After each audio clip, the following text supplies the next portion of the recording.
Bueno, arratsaldeon, guztioi ongi etorriak izan zaitezte Sabino Arana Fundazioaren egoitza honetara eta eskerrik asko hemen izateagatik. Más allá de la denuncia, la reparación de las víctimas de la violencia machista es el título que le hemos dado a la conferencia de hoy. Para ello contamos con la presencia de la psicóloga y experta en violencia machista Norma Vázquez.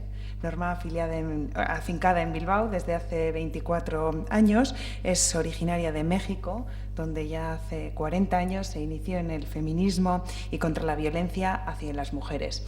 Entre 1992 y 1998 formó parte de la asociación feminista Las Dignas en El Salvador. En Bilbao creó Sortzen Consultoría, especializada en el análisis y actuación contra la violencia machista y en el impulso del empoderamiento de las mujeres. Indarkeria machista gaietan adituak baieztatzen duenez, indarkeria machista puntuala edo jarraitua bizi duten emakumeak salatu alden delituaren biktima dira, baina luzaro enfasea jarri da bere jokaeran edo harremanetan, gertatzen zaienaren parte direla edo bikote edo familia gatazka bizi dutela esartzeko. Además, indica que trabajar desde un enfoque de reparación de las víctimas es dejar de lado esa consideración errónea y atender el daño que es en distintas áreas de su vida implica la violencia de la que son objeto. Y para esa reparación existe una diligencia obligada desde los poderes públicos y un compromiso de toda la sociedad. Besterik gabe, orain Normari emango diogu hitza, nik sentitzen dut, baina orain beste gauza batakoat eta hitzi egin behar zaituztet, eta bueno, hemen dago Ainara, Sabino Arana Fundazioaren lehendakari ordea dana, eta Norma, eskerrik asko, zurea da hitza. Muchas gracias, Mireia, y gracias por estar aquí en un día tan soleado que apetece estar abajo, ¿no? Y empezar a gozar la primavera que se hace desear. Bueno, tener estos espacios de pensamiento, de compartir, es un privilegio para reflexionar sobre distintos aspectos de la violencia machista. Hoy, aunque siempre por necesidades de difusión tenemos que acortar el título, yo le hubiera puesto un título más largo, que es un recorrido, una revisión de lo que han sido las políticas públicas de atención a las mujeres víctimas de violencia machista. Un recorrido que necesariamente de entrada creo que es positivo, en donde en los últimos 20 años sobre todo se van transformando distintas formas de entender la violencia machista, y yo quiero ofrecerles hoy algunas ideas sobre cómo ha ido evolucionando este pensamiento hasta situarnos en el ahora, en el aquí y ahora, que pone énfasis en lo que es el enfoque de reparación a las víctimas, que no aparece de la nada, sino que tiene una trayectoria y que va incorporando distintos aspectos que nos van permitiendo, creo que, entender mejor no solo lo que es la violencia, sino también cómo debemos atender a sus víctimas. En ese sentido, yo voy a plantearles cuatro ideas que creo que han ido evolucionando. La primera, de la que quiero partir, es cómo concebimos la violencia. Cómo definimos quiénes son sus víctimas, ¿no? Cómo vamos definiendo esto, porque también creo que es importante. Junto con ello, en la medida que definimos quiénes son sus víctimas, vamos entendiendo mejor las dinámicas de esas víctimas y la mejor manera de atenderlas. Y por último, cómo entender la responsabilidad social en este problema. He elegido esto pues por cuestión de tiempo y porque creo además que son los fundamentales aspectos en donde se puede ir viendo cómo evoluciona el pensamiento y las políticas públicas, el pensamiento social y también el accionar, ¿no? Entonces me iré planteando un breve recorrido por cada una de estos aspectos y su evolución. ¿Cómo concebimos la violencia? Sabemos que la violencia es vieja, pero su consideración de un problema social es relativamente nueva. Las explicaciones más, digamos, de problemas de salud mental, de problemas de pobreza u otras formas de exclusión social, sin haber desaparecido del todo, porque esto va a ser otra característica de esta evolución, no desaparecen del todo algunas ideas, pero van conviviendo con otras que se van mostrando más adecuadas para trabajar y para...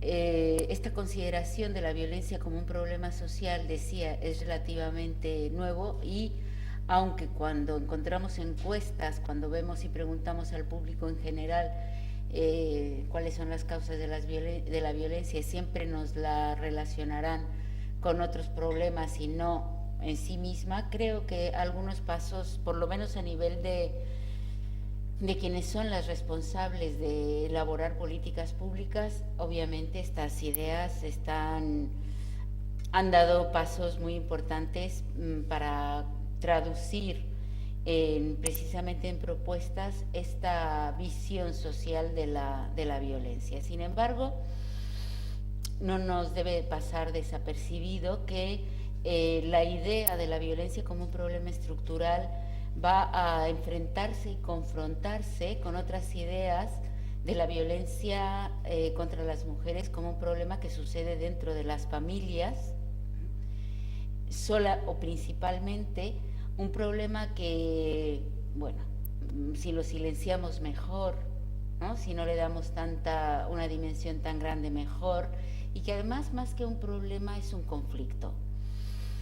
Estas tres ideas desde luego no ayudan a generar políticas adecuadas para atender esta violencia. Primero, porque no es un conflicto, y ahí me gustaría remarcar el hecho de que conflictos, cuando hablamos de un conflicto, hablamos de una relación más o menos en donde puede haber igualdad de condiciones. Digo más o menos porque nunca habrá del todo una igualdad de condiciones, pero en donde hay dos personas o más que están, o unos grupos que están interlocutando y que quieren encontrar una vía de salida al conflicto. Sin embargo, cuando hablamos de violencia, estamos hablando de que uno de esas partes o grupos del conflicto, de esa relación, perdón, están utilizando la fuerza, están utilizando la violencia para posicionarse en esa relación. Entonces, creo que, bueno, para algunas puede ser evidente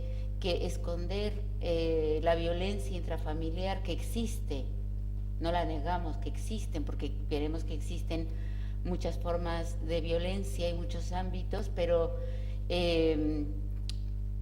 disminuirla o enfocarla solamente a este ámbito es confundir la parte con el todo.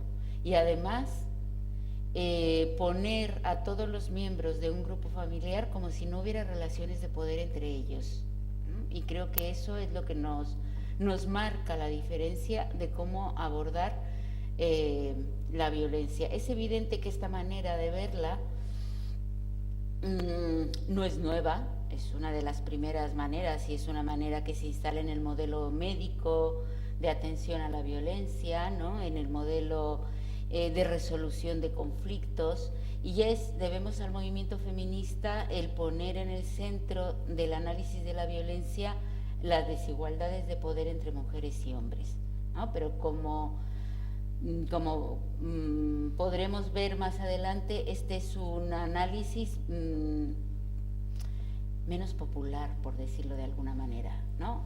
Que causa menos adhesión que otras formas de entenderlo, que va a tender a ubicarlo dentro de un entorno familiar y de allí analizarlo a través de las dinámicas que se dan en la familia.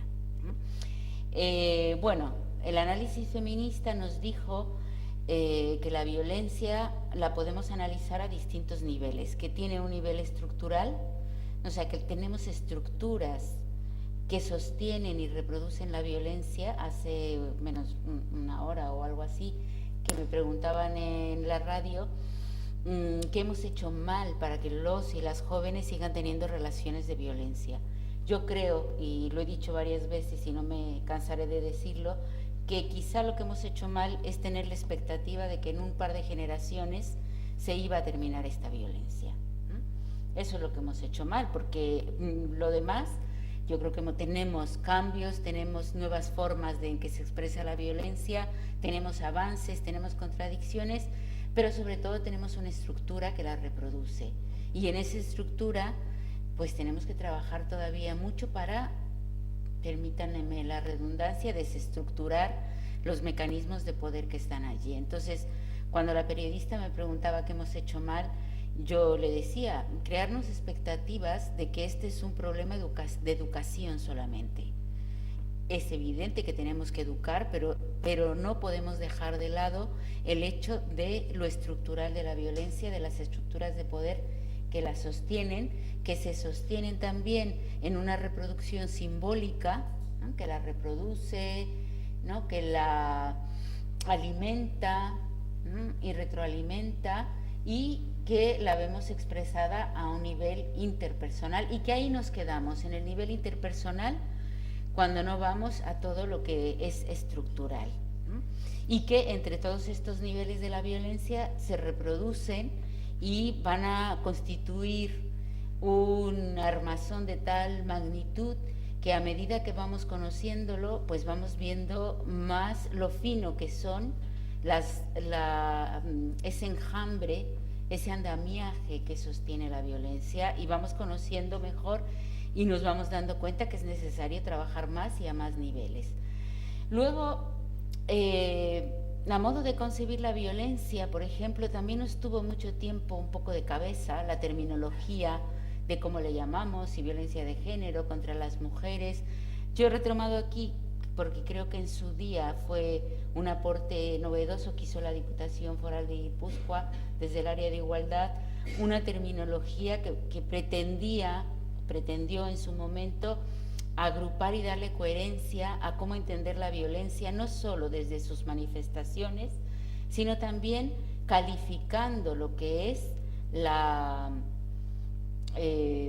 el origen de la violencia, ¿no? Y bueno, creo que hoy este debate ya no es el principal, ya tenemos una legislación que nos habla de la violencia machista contra las mujeres, y que eso nos pone de acuerdo más o menos en lo que queremos decir el paraguas terminológico amplio, aunque yo tengo mi preocupación, porque esto también suele suceder, hablamos de violencia machista para tratar de definir qué es lo que califica la violencia, que es el machismo, y luego hay muchas otras formas en que se expresa y ámbitos en que se expresa.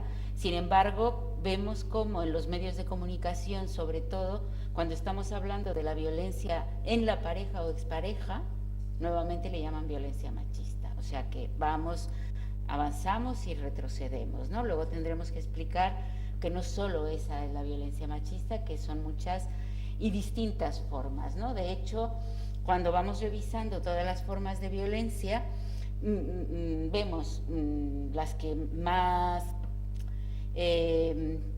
viejas, digamos, o formas más reconocidas desde hace tiempo tenemos, como la psicológica, la económica, la sexual, la física, la ambiental, y vamos incorporando a nuestra visión de lo que es la violencia, por ejemplo, la violencia vicaria, la violencia obstétrica, la violencia cultural, la violencia institucional.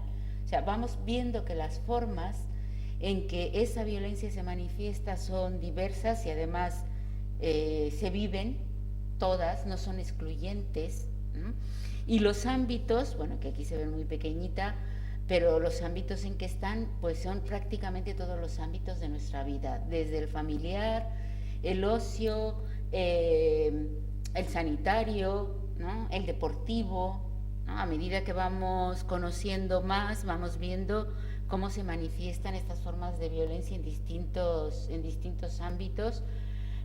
Nos puede preocupar ahora porque salen más noticias del virtual, de la violencia virtual, ¿no? Entonces, los ámbitos también los vamos reconociendo más, y vemos por eso que hablar solo de lo que sucede en la familia, siendo un ámbito que nos preocupa, es quedarse muy limitados en el análisis de la violencia, ¿no?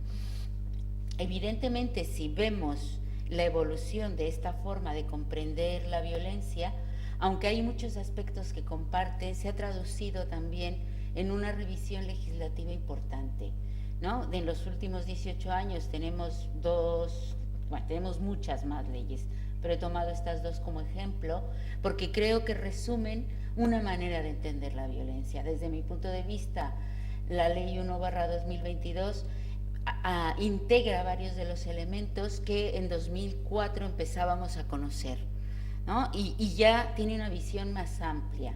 Seguro que dentro de 20 años, espero que yo no, que otra esté viendo los avances, ¿no?, que ha habido desde la ley 2022 hasta la próxima ley que haya, y que vayamos teniendo la capacidad también de hacer legales los avances sociales y de entender lo que es la violencia, ¿no? Entonces hemos tenido esta evolución entendiendo que es un problema estructural, que no es solo un problema meramente personal y que tiene múltiples dimensiones. De allí también hemos avanzado en quiénes son las víctimas de esta violencia, ¿no? Y también me parece que es un avance significativo e interesante. Y todo esto tiene que ver, esta parte introductoria larga, para ver también las políticas que vamos a elaborar para atender a sus víctimas. Digamos que en las primeras formulaciones de quiénes son las víctimas de la violencia aparecían las mujeres, y aparecían las mujeres como un colectivo vulnerable.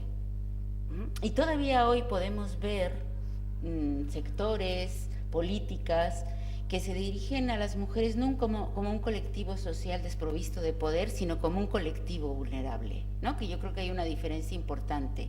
El hecho de que la falta de poder o la desigualdad de poder nos vulnerabilice en algunos aspectos, a que somos las mujeres como tal un colectivo vulnerable, ¿no? Yo creo que eso no es una manera adecuada de hacer políticas públicas, porque somos un colectivo mucho más complejo y con diferentes vulnerabilidades. Cuando entendimos eso, también entendimos otros aspectos que nos permitieron mejorar la intervención, y es que la violencia la sufrimos las mujeres, uno, por ser mujeres y porque es un mecanismo de control, y dos, por romper los mandatos de sexo, género, sexualidad, ¿no? O sea, que las mujeres podemos sufrir violencia simplemente por el hecho de serlo, pero también cuando rompemos alguno de los mandatos de la feminidad tradicional, ¿no? Y entonces sí que puede haber ciertos grupos y colectivos de mujeres que son particularmente vulnerables a la violencia, porque se conjuga el hecho de ser mujeres y además de que rompen ese mandato, ¿no? Estoy pensando en las mujeres trans, que son un colectivo particularmente vulnerable por el hecho de ser mujeres y romper una dicotomía de este sistema sexo, género, sexualidad, que las hace más vulnerables, ¿no? Entonces ahí sí que podemos empezar a ver ciertas circunstancias o colectivos que pueden ser más vulnerables a la violencia. Y también aprendimos, que esto es muy importante, que hay momentos de especial riesgo, ¿no? Y que esto es clave para la atención, para la prevención, ¿no? Ya sabemos ahora, y por ejemplo eso aparece en el manual de Osakidecha para la atención a las víctimas, que la separación es un momento de especial riesgo que hace a las mujeres especialmente vulnerables, porque están rompiendo un mandato tradicional, ¿no?, de romper una pareja que se supone, o alguien supuso que era para toda la vida, sobre todo el agresor, ¿no? Ya sabemos también que cuando esas mujeres que se separan crean una nueva pareja, es un momento también de especial riesgo.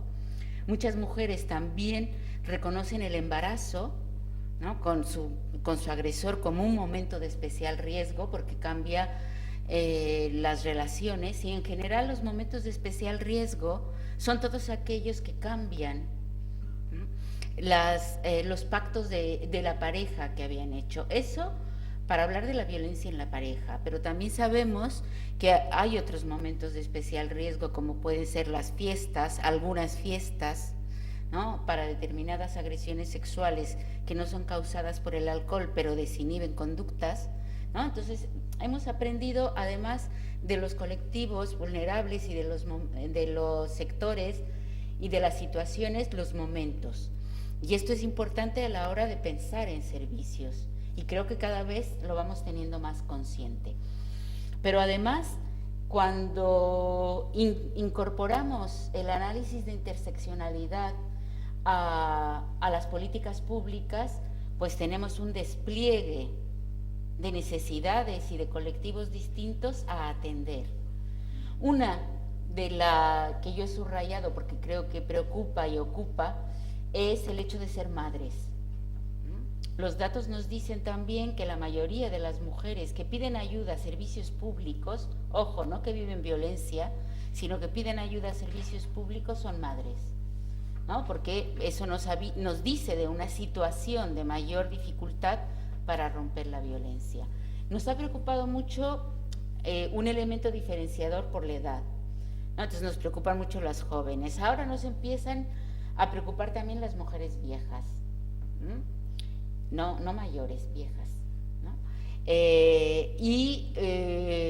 Creo que empezamos a acertar además en ciertas campañas, maneras de entender esa normalización que las mujeres mayores de 70 años igual tienen para entender la violencia, y que no nos sirven las políticas que pueden servirle a las jóvenes. También, ¿no?, son un colectivo particular en donde no solo hay que ver la violencia que pueden sufrir dentro de las parejas, sino la violencia más social, ¿no?, donde se intersecta con el racismo, ¿no?, y con políticas de explotación laboral para el sector, el nicho laboral en donde están ubicándose la mayoría, que es el trabajo de hogar.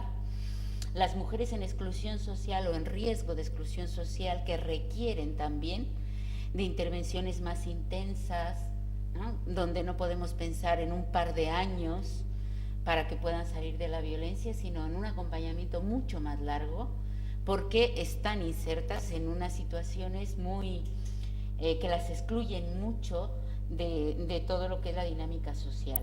Bueno, tenemos a mujeres con problemas de salud mental, de consumos, de situación de calle, en fin, que ahí sí que vamos viendo cómo se dibujan colectivos, ciertos colectivos donde son más vulnerables y donde es necesario afinar las políticas públicas. Subrayaba a las madres como un colectivo que nos preocupa porque sus hijos e hijas los hemos reconocido ya como víctimas directas, víctimas por exposición o víctimas vicarias de esta violencia, ¿no? Y nos está preocupando también todo lo que es la violencia que están sufriendo estas niñas, niños y adolescentes, como una forma de agredirlos directamente, pero también de agredir a su madre. Y ya la ley reconoce, ¿no?, otras víctimas vicarias dentro de la familia, en el entorno, nuevas parejas, defensores de las mujeres, profesionales, ¿no? Entonces, fíjense que de las mujeres como colectivo vulnerable a este panorama ha avanzado y se ha ampliado mucho quiénes son las víctimas. Y el reto ahora es, ¿tenemos políticas públicas para atender a todas estas víctimas que vayan más allá de la denuncia?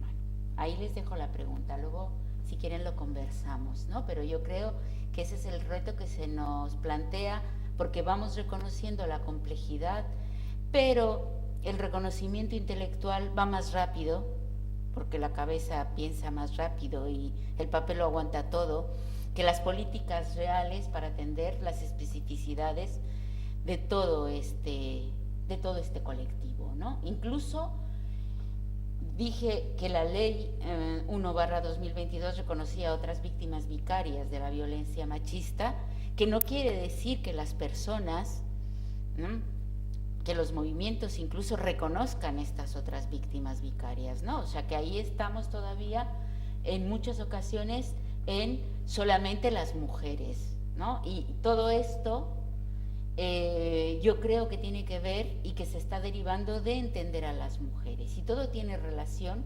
con las relaciones de poder, por lo menos desde mi punto de vista, que puede haber distintos y que lo vean de distintas maneras. Si quiénes son las víctimas se nos han ampliado, llegando al tema de la conferencia de hoy, ¿cómo entender y atender a las víctimas? Porque, primero, conviven dos formas distintas de entender y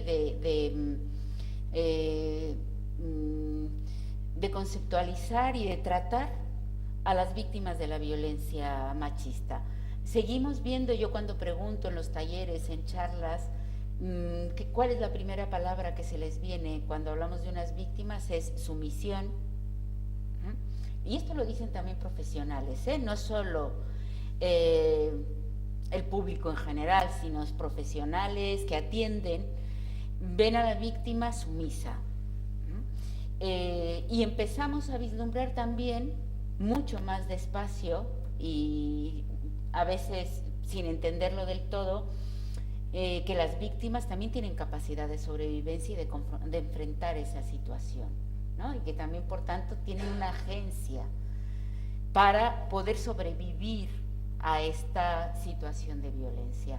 Y las oponemos, estas dos figuras, cuando yo creo que lo que es como un caleidoscopio, depende cómo lo muevas, lo que se te va presentando, ¿no? Y qué es lo que la propia mujer te va presentando, porque a veces tendrá momentos de especial victimización que se nos presentará en esa forma, con sus debilidades, y a veces también, producto de la intervención que hagamos con ella, se nos presentará con mayor fuerza, ¿no? Y dirás, ¿esta es la misma mujer que vi la semana pasada? Pues sí, pero quizá la siguiente sea otra, distinta, porque están en interacción permanente estas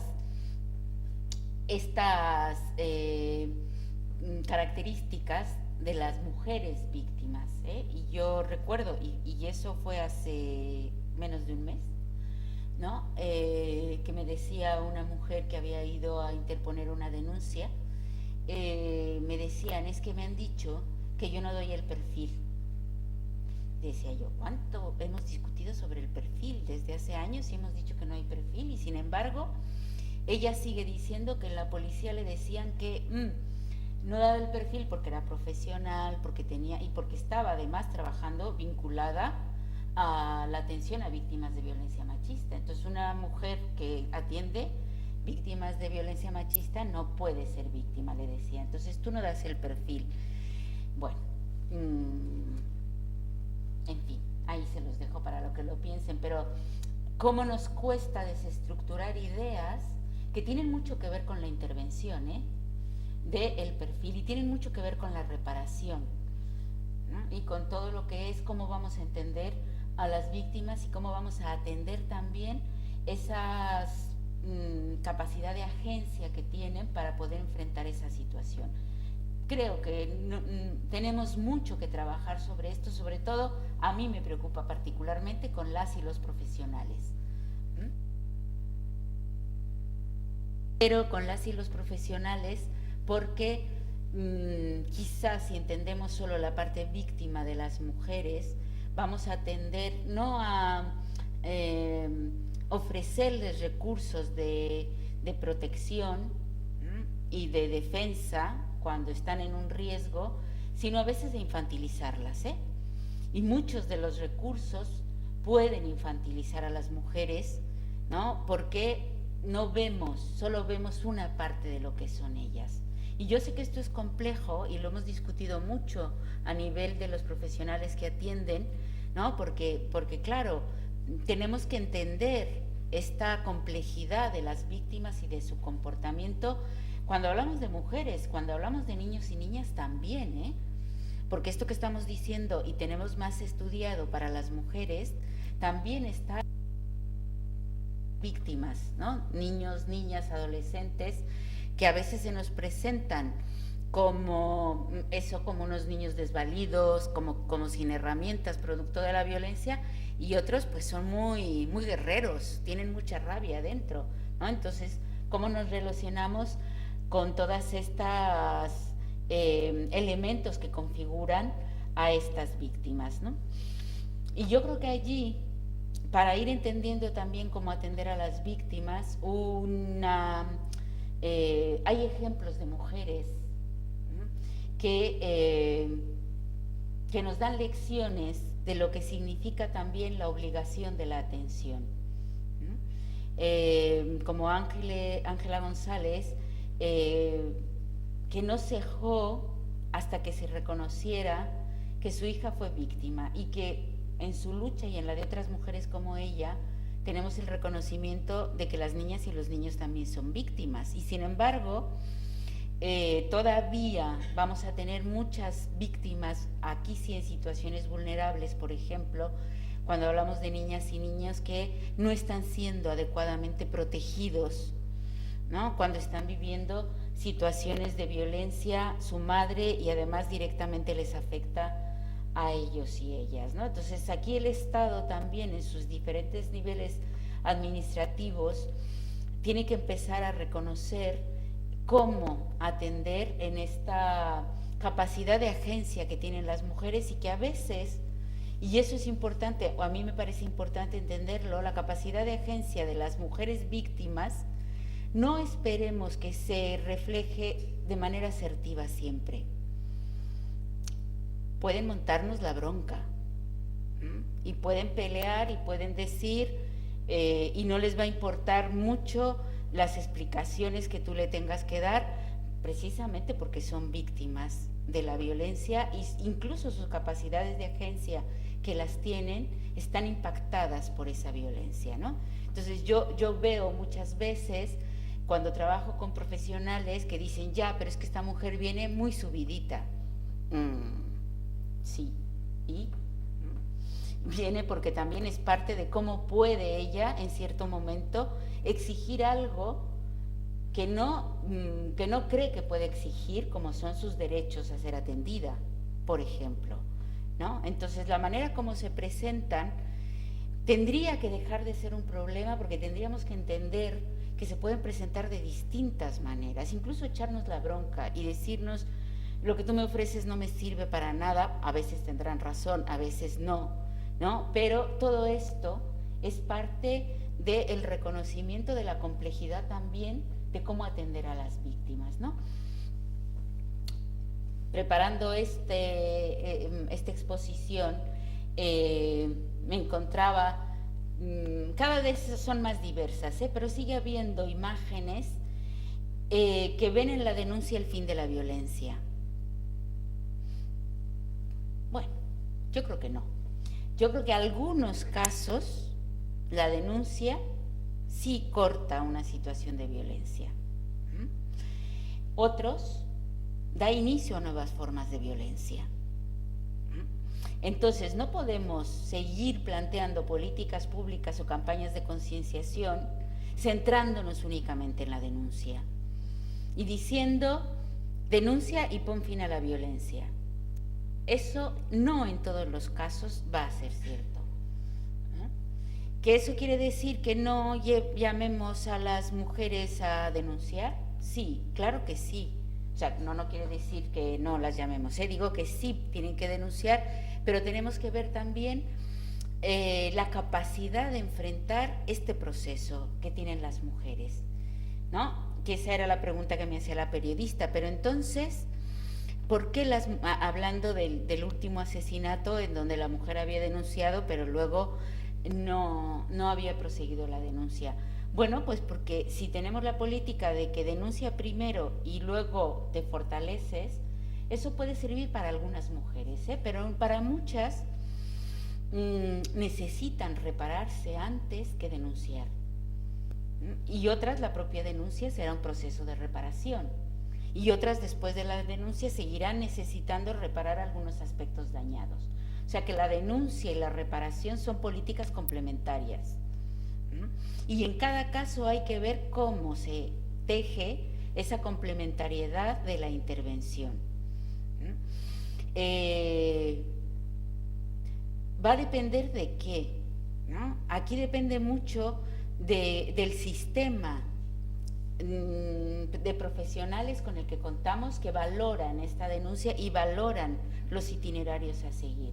Y nos tiene que quedar claro, ¿no? Y yo creo que ese es uno de los grandes avances de la Ley 1/2022, que independientemente de la denuncia vamos a atender a las mujeres y vamos a empezar a hacer políticas de reparación con ellas. Que algunas desde allí lleguen a la denuncia, a mí me parecerá muy bien, porque no tenemos que permitir la impunidad, ¿no? Pero también dependerá de la agresividad y del riesgo que puedan correr esas mujeres con esa denuncia, ¿no? Entonces creo que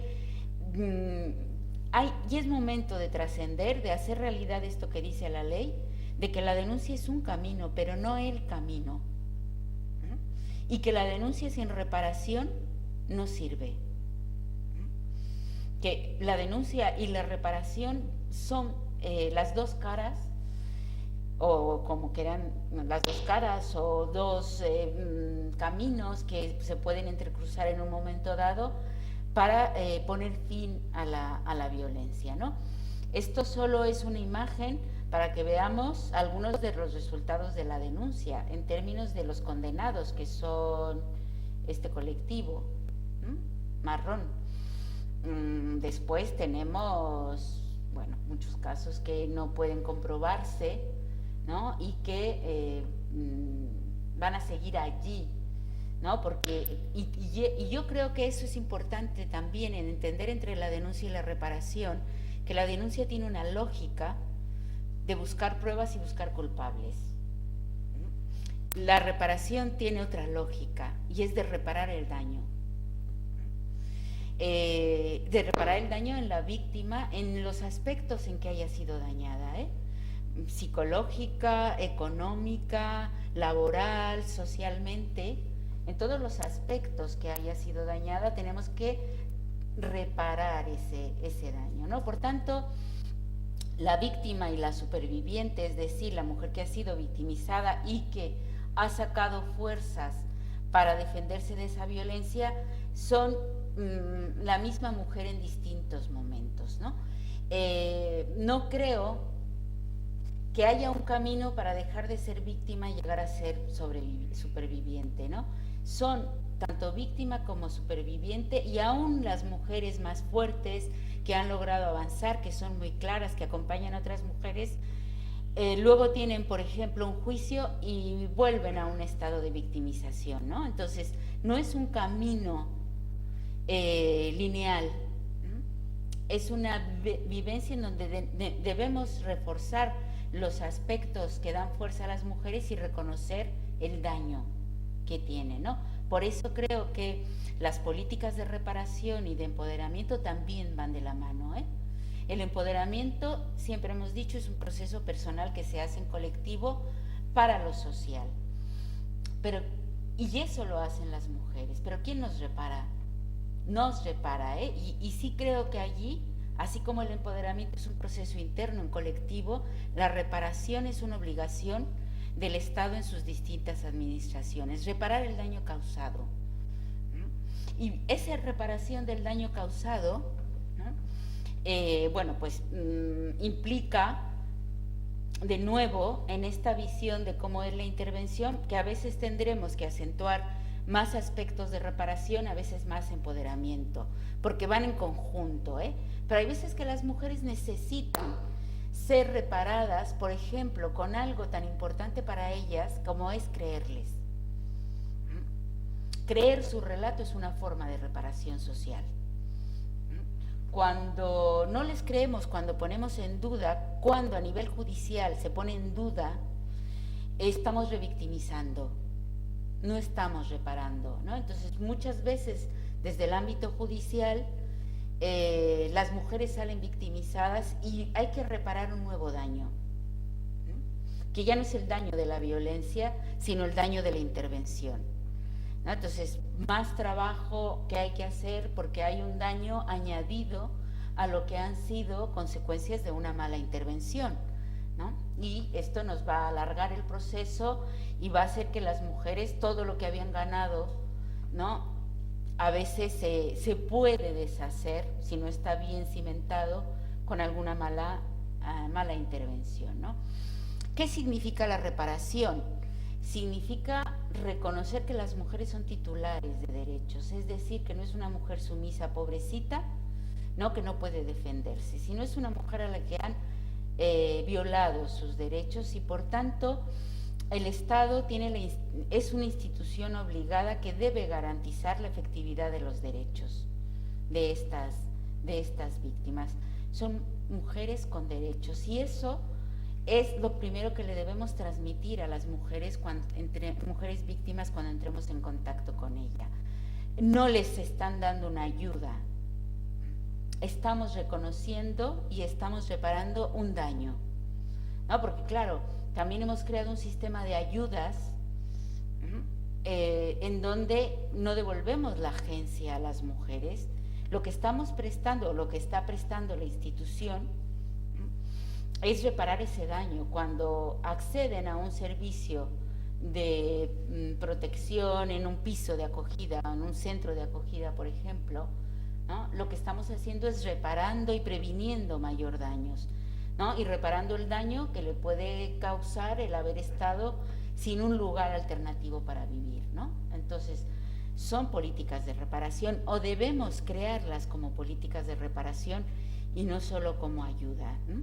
Me comentaba, y esto lo traigo también muy reciente, porque estamos atendiendo desde un servicio municipal a una mujer que ha sido víctima de una grave violación sexual, muy grave, con mucho daño, con mucho trauma,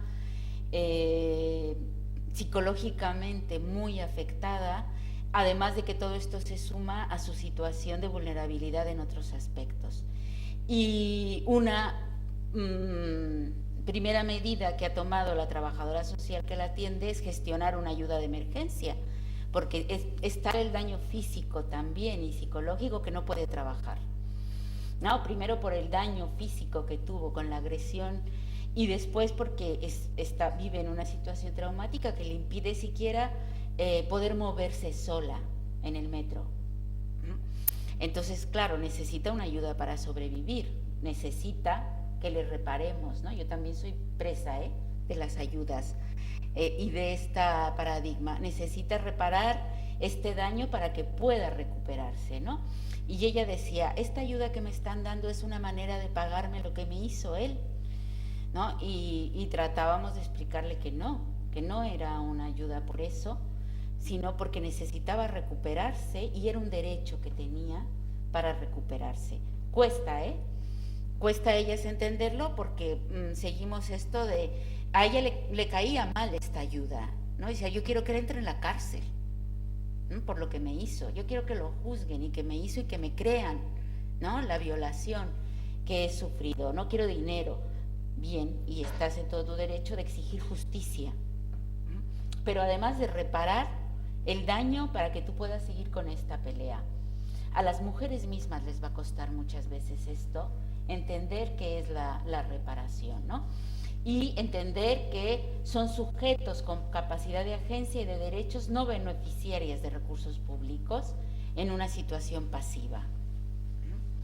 Y esto nos va a llevar un buen camino, un largo trecho en el camino de cambiarnos el chip a esto, porque además ya sabemos que en cuanto ganamos un poquito, viene toda la, digamos, el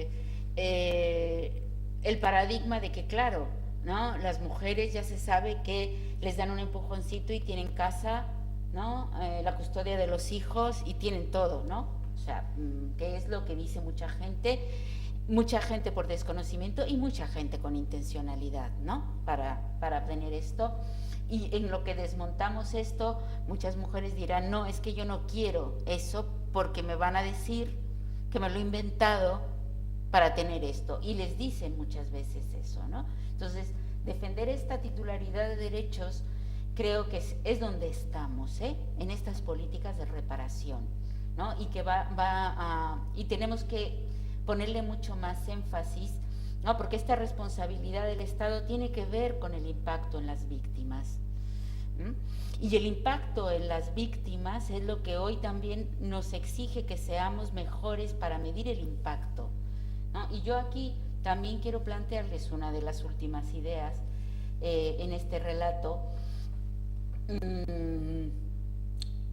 ¿Cómo valoramos y qué valoramos cuando trabajamos con las víctimas, ¿no?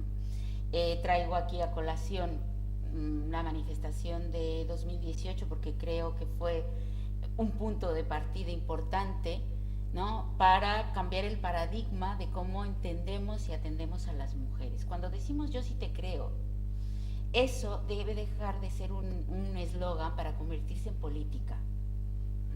Si yo le creo a esa mujer, lo que yo valoro no es si sufrió o no violencia, lo que yo valoro es el impacto de la violencia.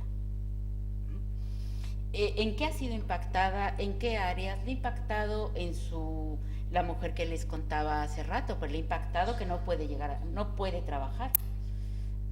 Mientras esté en esta situación traumática no puede trabajar, entonces tiene un gran impacto en su situación económica. Le ha impactado psicológicamente también de manera profunda, le ha impactado físicamente porque no duerme, ¿no? O sea, yo valoro todo esto, ¿no? Lo que no podemos valorar es si hubo o no maltrato, ¿no? Porque yo creo que ahí nos equivocamos y no estamos reparando, Reparamos cuando medimos, vemos junto con ella el impacto y vemos qué necesita para allí. Pero meternos al tema de viene una mujer y yo tengo que valorar a ver si es verdad lo que me está diciendo. Y eso existe todavía, O sea, eso existe como política pública junto con lo otro, Y hoy mismo me llamaban precisamente porque decía, aquí tenemos un caso muy complicado y tenemos que ver si hay o no violencia. Entonces tenemos que ver indicadores para ver si hay o no violencia. Mi punto de partida decía, es distinto, ¿no? Yo le creo, vamos a ver en qué le ha impactado, cómo le ha impactado, porque tampoco podemos dejar de ver cómo la violencia es un fenómeno que se vive y que se relata. Se vive de una manera y se puede relatar de otra, ¿no? Puede ser un gran impacto como una agresión brutal, una agresión sexual brutal, pero sin embargo la mujer te dice yo tuve la culpa. O sea, lo que es la vivencia junto con lo que es el relato no coinciden, ¿no? Puede ser una agresión de menor, ojo con esto, cuando digo menor no quiero quitarle importancia, es por no tener suficiente vocabulario, de menor impacto, y sin embargo se puede también generar tal dinámica que la propia mujer que lo está viviendo sienta que lo ha vivido con más dimensión, ¿no? Entonces también eso contaba una mujer, es que yo creo que me defendí bien y estoy contenta de cómo me defendí, pero de repente tenía tantas llamadas de si necesitas ayuda puedes venir, que ya no sabía si estaba valorando bien el impacto que había tenido en mí esta agresión, ¿no? Entonces creo que es muy importante. Y porque aquí empieza la reparación, ¿no? En creerles a las víctimas, ¿no? Y en valorar adecuadamente las necesidades para ver entonces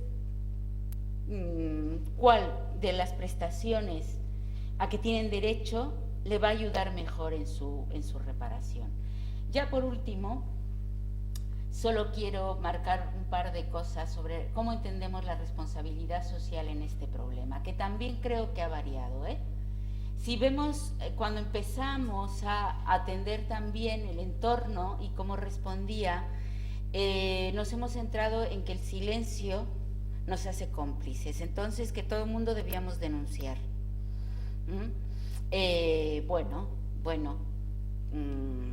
Eso también está por revisarse, ¿no? Si todo el mundo debemos denunciar cuando ella no quiere, cuando eso va a ser perjudicial, ¿no? Cuando no se le ha preguntado, cuando no se ha construido eso, pero aquí yo creo que la ciudadanía está perdida, ¿Qué hago entonces? Si no le hablo a la policía, ¿qué hago? Bueno, puedes escucharla, por ejemplo. A lo mejor algo te quiere decir y solo necesita un vecino o una vecina que escuche. Puedes empezar por creerle, ¿no? Puedes empezar por juntarte en el portal, ¿no? Y ver qué va a ser el portal, todos los vecinos frente a ese hombre que tú le estás escuchando, que está maltratándola, ¿no? Pero entonces ya dicen, uy, pero eso ya es meterse en problemas privados, ¿no? Y eso ya es meterse en líos, en vida, porque ya no sabemos. Entonces, es curioso, pero quien puede estar detrás de una pancarta gritando por un caso que no conoce, no quiere meterse en líos con quien conoce, ¿no? Entonces tenemos una ciudadanía reivindicativa cuando la víctima es desconocida, ¿no? Pero su vecina, su hija, su madre, mejor que no me cuenten, ¿no? Porque no sé qué hacer, más allá de llamar a la policía. Entonces creo que ahí hay que trabajar mucho, ¿eh? Hay que trabajar mucho cómo involucramos a la ciudadanía y cómo también en la ciudadanía vamos haciendo que cale los principios de reparación, ¿no? O sea, ¿qué es la reparación? No solo qué es la denuncia, ¿no? Conceptos grandes, ¿no? Importantes, poco frecuentes en el lenguaje cuando hablamos de las víctimas. Tenemos que hablar de la indemnización, que nos va a costar trabajo porque habla de lo material, y ya tenemos un prejuicio de que las mujeres denuncian por tener bienes. Por tanto, hay todo un trabajo de reestructurar qué es la indemnización, qué es la restitución, qué es la satisfacción del derecho violado, qué es la rehabilitación, cuáles son las políticas que van a garantizar que no se repita esa situación, cómo va a rendir cuentas el Estado en sus distintas administraciones de lo que está hecho. Bueno, aquí tenemos mucho trabajo para los próximos años, ¿no? Para empezar a enfocar las políticas de reparación en toda su magnitud y su complejidad, ¿no? También está la reparación social, ¿no? Que es un aspecto, bueno, que se empieza a trabajar, aunque también es muy discutible lo que se hace a nivel de reparación social, de reconocimiento, ¿no? De los carteles que hay a las entradas de todas ciudades y pueblos de estamos en contra, este pueblo está en contra de las agresiones machistas, que está muy bien a nivel simbólico, pero luego preguntas un poco más, ¿no? Que yo le pregunté a la alcaldesa o alcalde, ya me acuerdo a cuál de los dos, qué interesante cómo es que pusieron esto, porque nos teníamos que gastar el dinero del Pacto de Estado, ¿no? Vale, y luego ¿qué más hay? ¿No? ¿Qué más hay además del cartel? ¿Qué políticas de atención?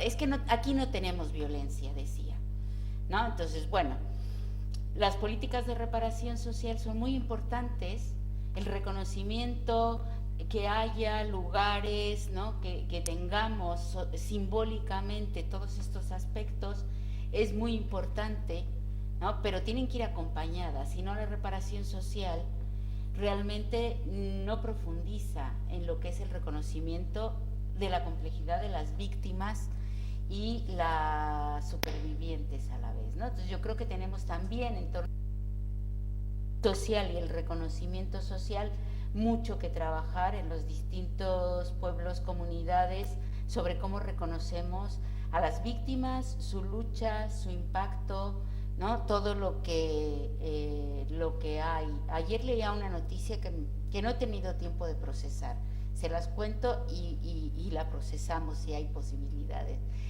Ayer oía, bueno, leía la noticia de que la madre de las niñas que fueron asesinadas por su padre en Canarias, sí, había sido madre, había tenido una nueva niña.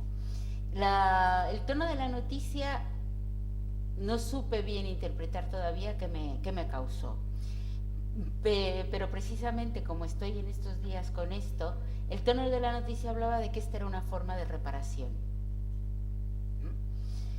Claro, bueno, sí le podemos exigir a la periodista, ¿no? A quien haya escrito eso que le dé 3 vueltas, ¿no? pero planteaba esto y hablaba de cómo esta nueva criatura iba a reparar el dolor de la madre. Y yo pensaba, una parte de mí pensaba, pobre esta criatura, que ya apenas acaba de nacer y ya le dimos un encargo tan grande, ¿no? De que repare a la madre y la pérdida.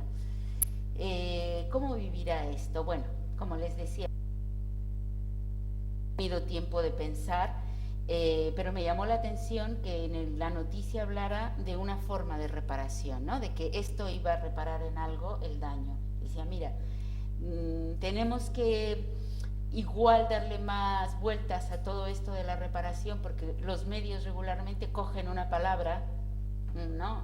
No un concepto, no la profundidad que tienen, y empiezan a utilizarla no siempre de manera adecuada, ¿no? Entonces, ¿de qué otras maneras de reparación tenemos y estamos viendo en los casos regularmente de una violencia extrema, como puede ser un asesinato, ¿no? Pero la mayoría no son, afortunadamente, no son esa violencia extrema, sino otras violencias que necesitan también otras formas de reparación. Y con esto les agradezco mucho la atención y hablemos, ¿no?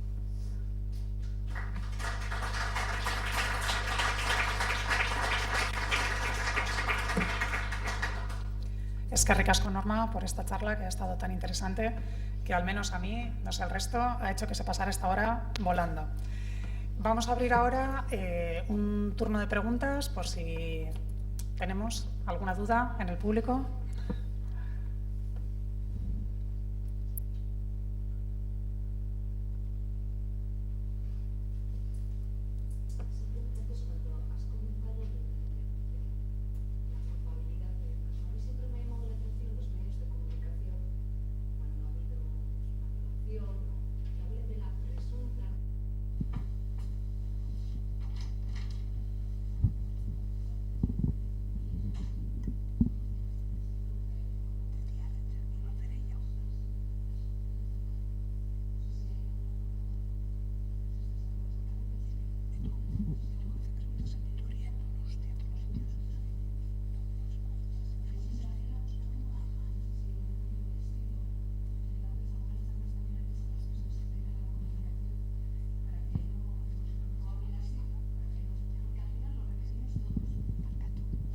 O igual somos los que hacemos las declaraciones los que decimos presunta violación, o sea, que no solamente igual es él o la periodista quien habla así, sino muchas veces somos igual nosotros mismos cuando hacemos una rueda de prensa, una declaración que decimos la presunta violación o la presunta, y es poner en duda la palabra de esa mujer que está denunciando esos hechos.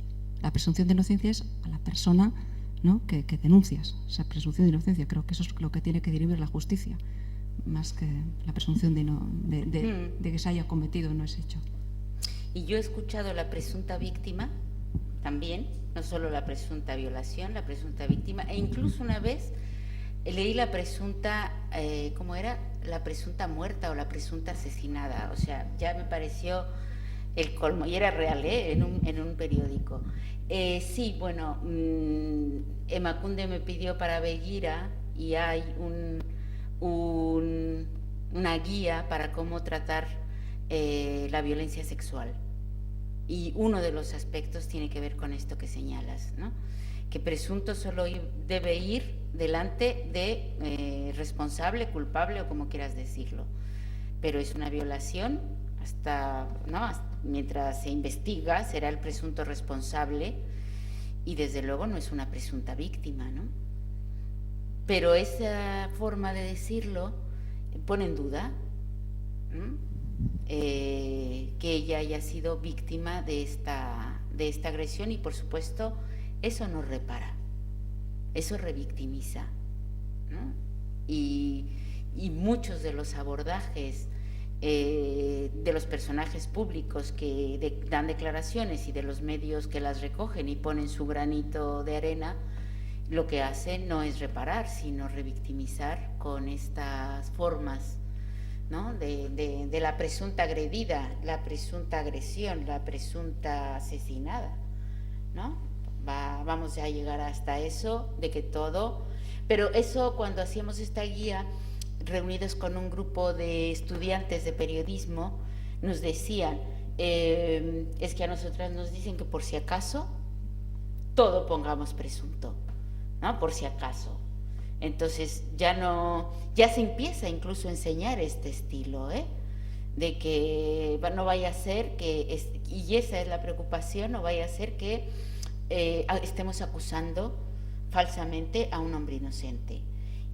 Puede ser, claro, todo puede ser en esta vida, pero a mí lo que más me preocupa es que muchas mujeres agredidas quedan sin este reconocimiento y reparación, ¿no?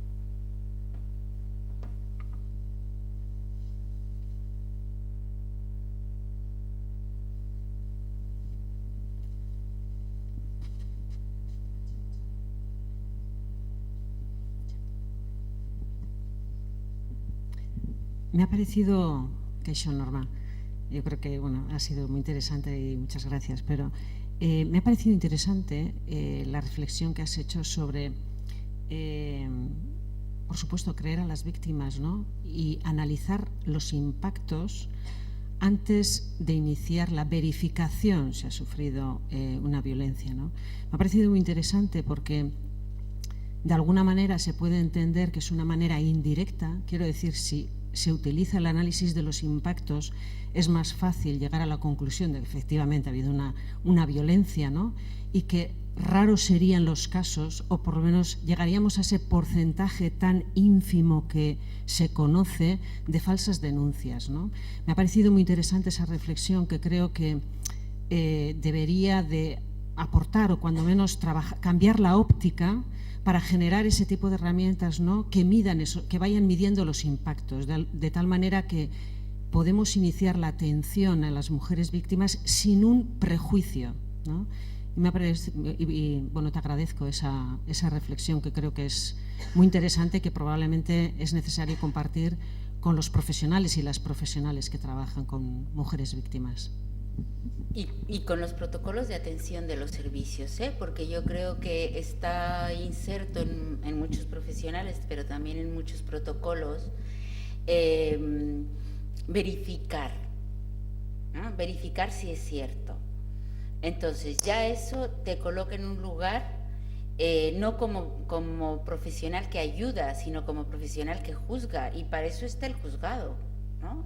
Y para eso hay otros vías, ¿no? que te van a, cuando tú vas a una valoración psicosocial en el juzgado, sí te van a indagar si tu discurso es creíble, si no entras en contradicciones, ¿no? Porque esto va para otra vía, para la denuncia. Pero yo no estoy para eso, estoy para ayudar a las mujeres que piden ayuda. Por tanto, yo parto de que lo que me están contando para llegar a un servicio de atención, ya, como digo, todo puede ser posible, pero ya para inventarse toda esa historia, pues son muchas ganas de inventar, ¿no? Entonces van a llegar con un daño que muchas veces ellas ni siquiera van a ser conscientes de que tienen este daño, ¿no? Y muchas mujeres llegan y te cuentan historias terribles, pero que no son conscientes del riesgo que corren, ¿no? Y cuando tú les vas indagando las distintas áreas de daño, de impacto, pues un área fundamental que yo siempre insisto en las formaciones es la seguridad, la conciencia de riesgo, ¿no? Es algo fundamental, ¿no? Y es algo que además va cambiando, ¿no? Y cuando ella dice, no, es que yo no creo que él me vaya a hacer daño, bueno, ¿de qué él estamos hablando? ¿No? ¿Con el que te casaste hace 20 años? ¿O con este al que le has dicho que te quieres separar y has reaccionado, ¿no? De tal manera que no lo conoces? Entonces empecemos por ahí a ver ese impacto que la violencia ha hecho, que no puedas ni siquiera ver lo que te está pasando, o que leas lo que te está pasando y no quieras acercarte a ponerle tengo miedo, me está amenazando. Una mujer me decía, una mujer que además me dijo, después de que tuviera muchos faltas a las sesiones, me dijo, así como entre muchas otras cosas que hablaba. Ah, vengo con escolta, ¿no? O sea, ¿te han puesto escolta? Sí, me han puesto escolta 24 horas, o sea, que han valorado un riesgo muy grave, ¿no? Y me decía, ¿sabes qué? Pensé, porque para la valoración en la policía puso los audios que le mandaba, ¿no? Y decía yo, lo empezaba a oír cómo me amenazaba de muerte, lo que me decía, y yo, oírlos todos juntos, me hizo pensar, ¿y qué ando diciendo yo? Que todavía lo quiero, que era lo que había dicho en una sesión anterior. O sea, me dije a mí misma, tú estás mal de la cabeza, ¿no? O sea, porque claro, oír, no sé, 40 o los audios que fueran, ¿no? Todos juntos, que fue lo que hizo al poner la denuncia, le hizo a ella ver, ¿no?, que estaba muy equivocada en su valoración. Entonces, claro, el impacto, ¿no?, de algo que va haciendo de a poquitos, pues se va diluyendo, pero de repente cuando se enfrenta en una situación en donde tiene que oír todo lo que el amenazado, le hace cambiar la propia perspectiva, ¿no? Y por supuesto, cuando le dijeron, tú estás en un riesgo muy, muy alto y tienes que tener escolta, ¿no?, las 24 horas, pues ella dijo, sí, lo quiero, ¿no? O sea, sí, ahora sí. Y desde luego, esto que yo venía diciendo de que lo quiero, o sea, me olvido de ello, ¿no? Entonces es una forma también de reparar, ayudar en el impacto. Y claro, si tú la oías contar y la oías decir, bueno, es que yo todavía lo quiero, ¿no? O esas cosas que manifiestan las mujeres, podrías decir, va, no es tan grave, como ella misma lo decía, ¿no? Entonces es muy importante valorar junto con ellas, pero yendo un pasito más adelante que ellas, porque si no nuestra labor profesional no sirve, ¿no?, con las herramientas que tenemos para intervenir, ayudándole a que vea ese impacto que ha sufrido y que a veces por sobrevivencia lo niegan, ¿no? O lo transforman en algo de, no, es que él está mal. Digo, sí, está mal, desde luego que está mal, pero ahí que se lo vea también, ¿no? No es una justificación para esto. Entonces, a mí eso me parece fundamental, miren. Y me preocupa mucho que todavía hay muchos paradigmas profesionales y de servicios que lo primero que te dicen es que hay que verificar si es cierto lo que te dice. Y para verificarlo tenemos que entrevistarlo también a él y escuchar las dos versiones, ¿eh? Y te lo dicen así profesionales de un servicio público, ¿eh? Entonces, todo esto creo que nos falta mucho transformar para realmente, desde el propio momento que tú estás valorando, estés reparando, ¿no?, a las mujeres y el daño que han sufrido.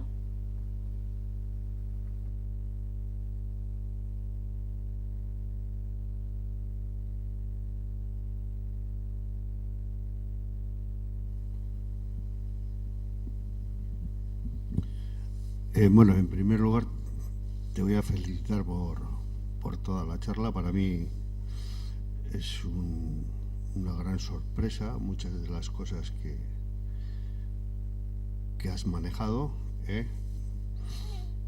En base, si me equivoco, perdóname o perdonadme, en base a una arquitectura jurídica, para intentar solucionar, que no resolver esta lacra que es de humanidad. No creo que sea solamente de mujeres, es también de hombres, es una lacra de humanidad. Cuando hablamos de la arquitectura jurídica para resolver estos problemas inmediatos, recientes, con una cultura reciente de denuncia, de focalización de lo que está pasando, yo me pregunto, se analiza el porcentaje de incidencia que tienen, por ejemplo, los programas de televisión de la 5, de la sexta, de la séptima, de lo que sea, donde salen debates que no son debates, no los quiero calificar de otra forma, analizáis o se analizan la justificación que la Iglesia da, la cobertura que la Iglesia da a todo esto. ¿Sabéis por qué lo digo? Mira, yo tengo 70 años, nací en el Casco Viejo, en una familia desestructurada, soy hijo único, padre alcohólico. En mi casa se vivía la violencia, se pegaba mi padre con mi madre, pero es que en la vecina de al lado pasaba lo mismo, y en las de los otros pisos igual, y en las casas de enfrente idénticamente igual. Si aquella gente os hubiese oído hoy, los que estamos aquí y las que estéis aquí sois marcianas. Se ha evolucionado y crecido muchísimo. Pero me parece que es tan poco lo que se ha avanzado que solamente sustentarlo en una arquitectura jurídica para ir a los casos de violencia que se producen, me parece que es muy ineficiente, muy justa. La concienciación, la denuncia, no creo que debiera estar en la mujer. Hay que llamar al hombre. El hombre tiene que participar en estos foros. El hombre se esconde y se puede esconder incluso detrás de una pancarta y se puede esconder incluso detrás de una responsabilidad política y jurídica. Tenéis que llamar al hombre a que venga a estos sitios, por favor. Si ya los llamamos, el tema es que no quieren venir, ¿no? Y no quieren venir porque creo que estamos desnormalizando el control que por generaciones se han creído que es su derecho, ¿no? Y al poner negro sobre blanco, ¿no?, que no es su derecho, que es un privilegio, pues ya no les gusta este enfoque, ¿no? Entonces, yo puedo coincidir contigo y coincido en el hecho de que hay que poner en el responsable de quien ejerce la violencia mucho más peso del que ahora se pone, porque la violencia es un problema de los hombres que padecemos las mujeres en un entorno social normalizador de esa violencia, con múltiples medidas culturales, con un andamiaje social y simbólico muy fuerte, ¿no? Entonces, claro que hay que hacerlo, ¿no? Claro que hay que poner el énfasis en eso. Y yo creo que se pone. Puedo coincidir que no lo suficiente, pero también hay que ver que va a haber una resistencia, y hay que pensar en políticas que tomen en cuenta, en políticas de prevención hablo, que tomen en cuenta esas resistencias, ¿no? Y que trabajemos paralelamente, niñas y niños, adolescentes, jóvenes, mujeres y hombres de todas las edades, en ver cómo desactivamos esas resistencias que se van a dar cuando señalemos en ellas el foco de la problemática que tienen, ¿eh? Porque una de las formas de resistencia es incrementar violencia,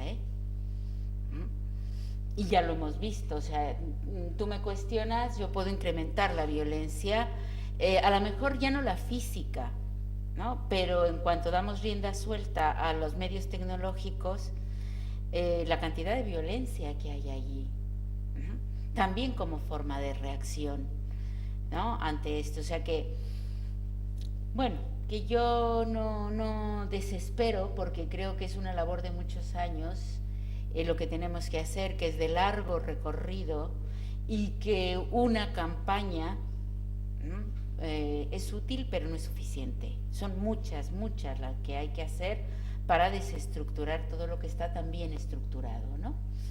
Y bueno, en eso estamos, y yo creo que además que tenemos que tener visión de largo plazo, no solo decir, ay, ¿en qué estamos fallando?, Estamos fallando en eso, en crearnos expectativas y en decir, ya, se ha solucionado porque han disminuido las denuncias.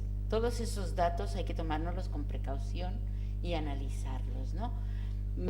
Se puede medir el impacto de los medios de comunicación y de lo que vende hoy la cultura. Yo creo que se hacen estudios sobre eso, ¿eh?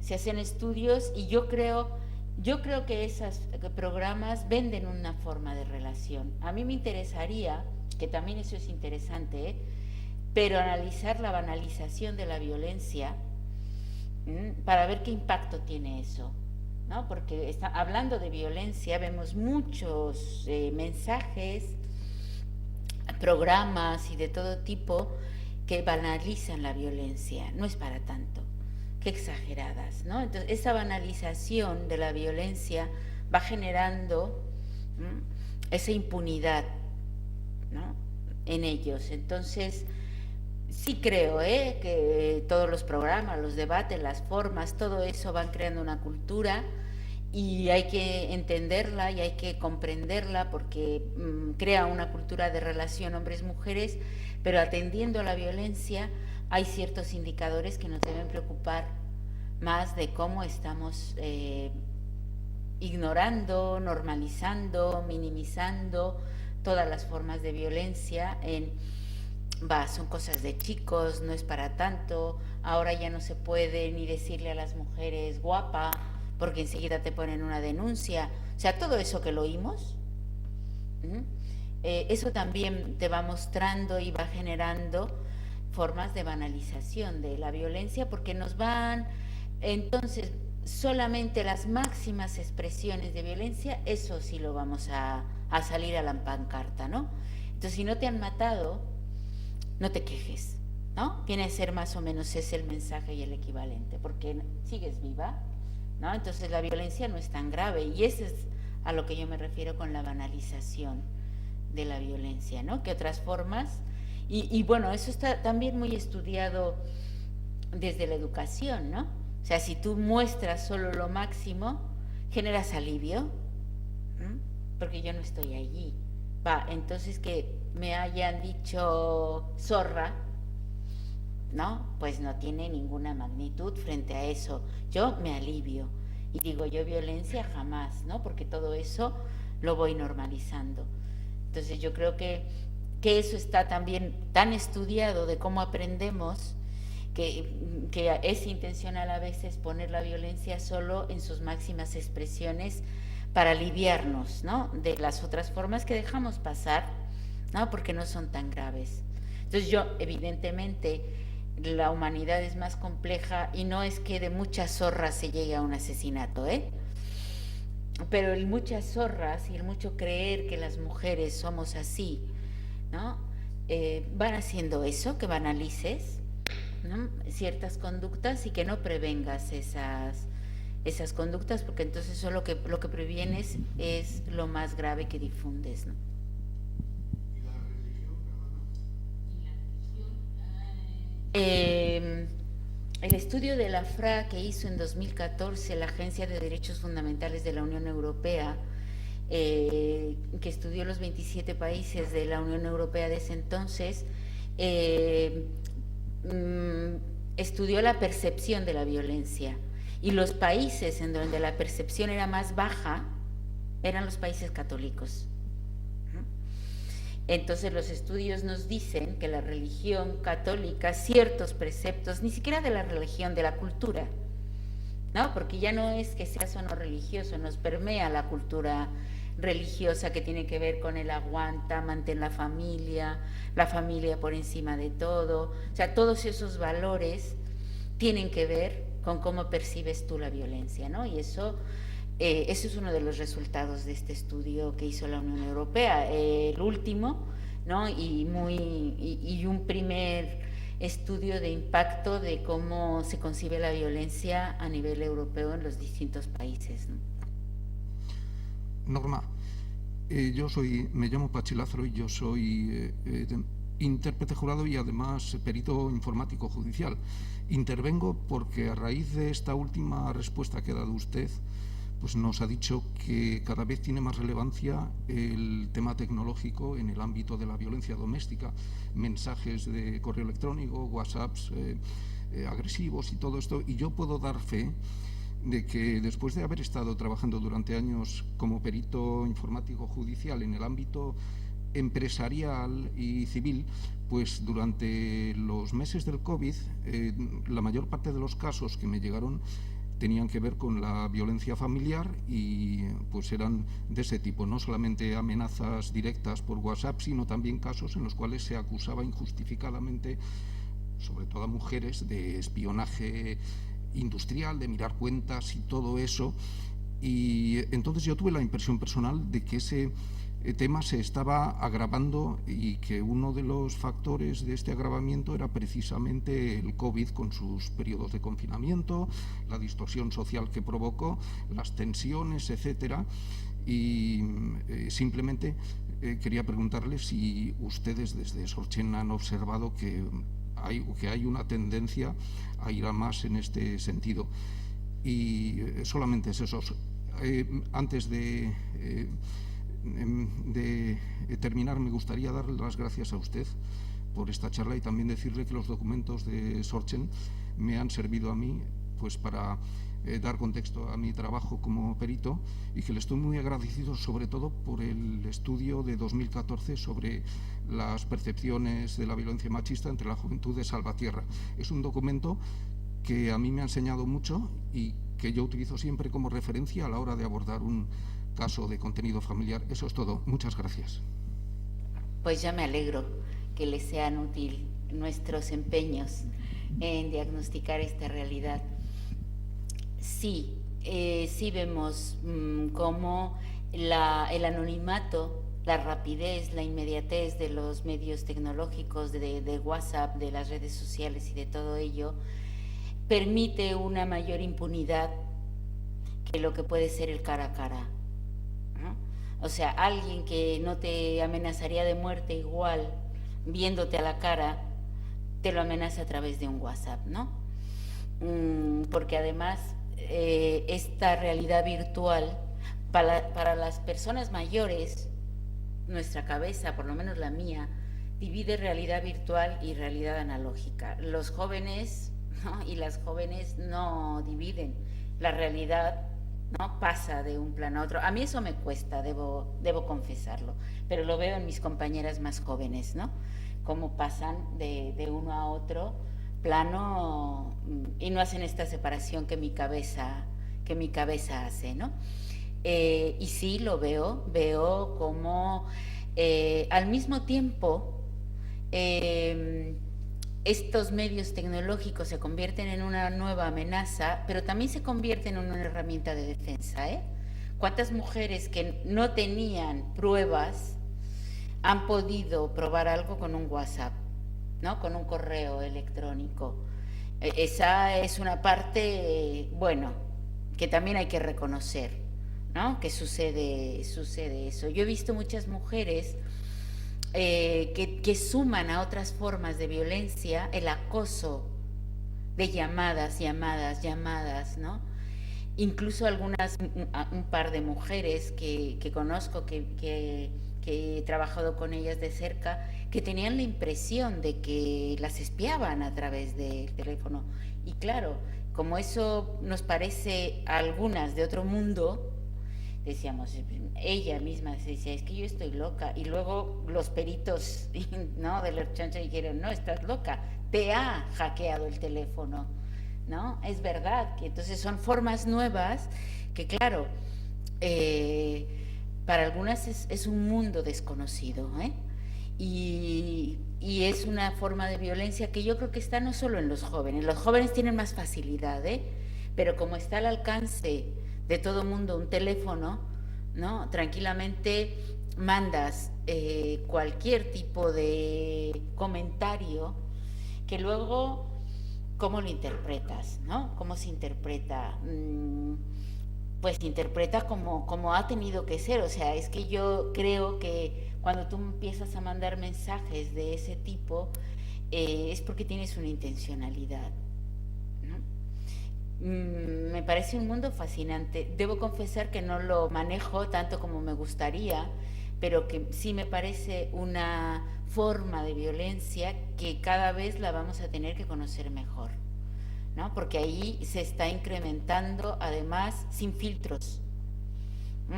Yo digo lo que me parece y no pienso en las consecuencias, ¿no? Porque no sabemos, o sea, la nube es algo abstracto. Yo le intento explicar a mi madre, que tiene 93 años, qué es la nube y no puedo. Y ella menos la puede entender, ¿no? Entonces eso es algo tan abstracto que bueno, quienes están haciendo ahora lo podrán explicar y otras personas expertas en el tema, pero me parece que es un escenario más de la violencia, con sus características propias, pero un escenario más. No genera la violencia, es otra forma de manifestarse en ese escenario.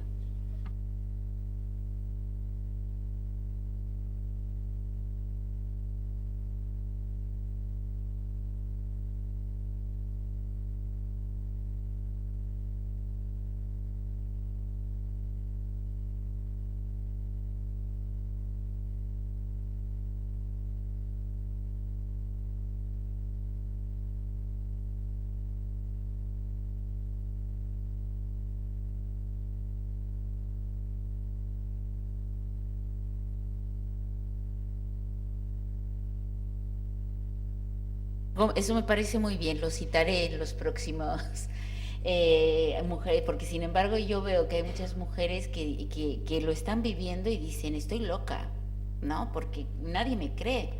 Y yo veo cosas raras, me manejan las cuentas, me sacan el dinero de las cuentas, ¿no? Por las aplicaciones. Y nadie me cree.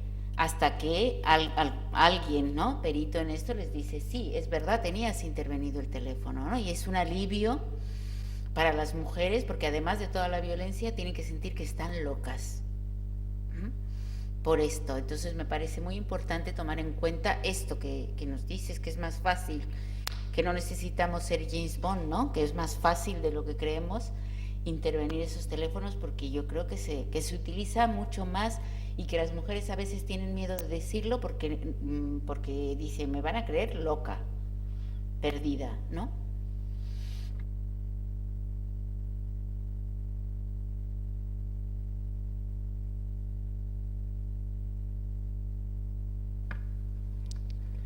Bueno, eskerrik asko danori. Vamos a ir dando por terminada la charla, agradeciendo a Norma todo lo que nos ha contado y, por supuesto, agradeciendo a todos los que habéis acudido hoy aquí. Solo me queda por comentaros o por recordaros, probablemente lo sepáis, que mañana mismo tenemos otra charla en la sede de esta fundación con el título Con el Lehendakari Aguirre en Berlín, así que os animo también a acudir a ella. Será mañana a las 7 de la tarde. Eskerrik asko.